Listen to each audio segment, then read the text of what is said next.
Guys মানুষের মতো আমি তো আজকে বানাবো একটা বেঞ্জিন ঘড়ি যেটা উড়লে আমার হাতে চলে আসে। এটা আমি রিয়েলি দেখবো বানিয়ে এটা কতটা সত্যি আর পার্সেন্ট সত্যি পার্সেন্ট। তো গাইস বানানো রাখতে লেটস গো। তো গাইস এখন আরহাম বানানো শুরু করবে। তো গাইস আপনাদের মধ্যে এরকম একটি A4 পেপার লাগবে। ফার্স্টে এরকম করে নেবেন। ভাই এটা আসলে A4 পেপার না, বাট আপনারা চাইলে A4 দিয়ে বানাতে পারেন। A4 দিয়ে বানাতে পারেন না বানাতে পারেন, আপনাদের ব্যাপার এটা।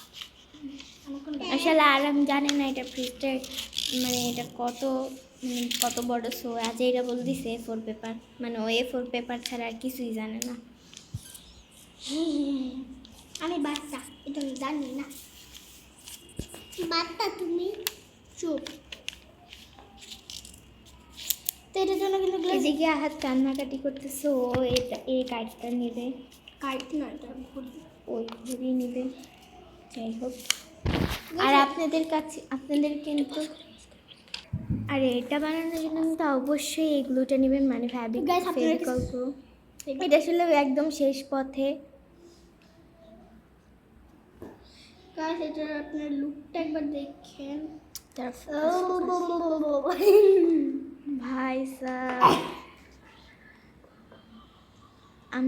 আপনাদের কিন্তু আমার ইউটিউব চ্যানেল অবশ্যই জানেন, কারণ আমি আমার ভেরি ফার্স্ট একটা ব্লগ আপলোড করেছি। আর ওই ব্লগে আমি একটা বেশি এই চ্যানেলটা হচ্ছে কি আমার আর আরহামের দুইজনেরই, সো এর জন্য আমরা এটার নাম দিয়েছি সিস অ্যান্ড ব্রোস ব্লগ। আর আমার যে অফিসিয়াল চ্যানেল, যেটা আমার নিজস্ব চ্যানেল, ওইটাতে শুধু আমার নামই লেখা, আরহামের নাই, কারণ আরহাম আমার চ্যানেলে একদম আসে না, মাঝে মাঝে আসে আর কি। তো গাইস একটুগুলো ওয়েস্ট হলো।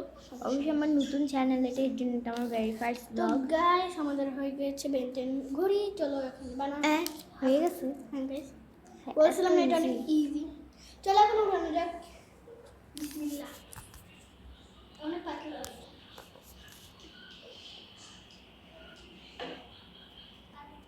উপরে দেখো।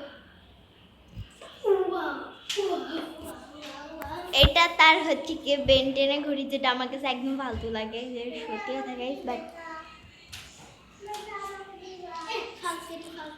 কত কষ্ট করে বানালাম, একটা লাইক আর সাবস্ক্রাইব দিবেন না? অবশ্যই দিবেন। ওকে গাইস, তো এই পর্যন্ত ব্লগটা, বাই বাই।